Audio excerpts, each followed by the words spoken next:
காசு பணம் இல்லாதவன் ஏழை மகன்தான்.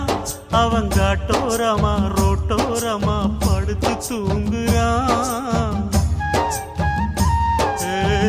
சொத்து சொகம் உள்ளவனோ செல்வ மகன்தான். அவன் பஞ்சு மெத்த போட்டிருந்தும் முழிச்சு ஏங்குறான். எது மற்ற பேர்களுக்கு ஏது கவலை?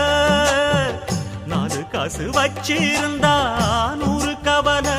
இங்கு ஆசை வச்ச நெஞ்சுக்கெல்லாம் அமைதி இல்லையே. என்ன வேலை அது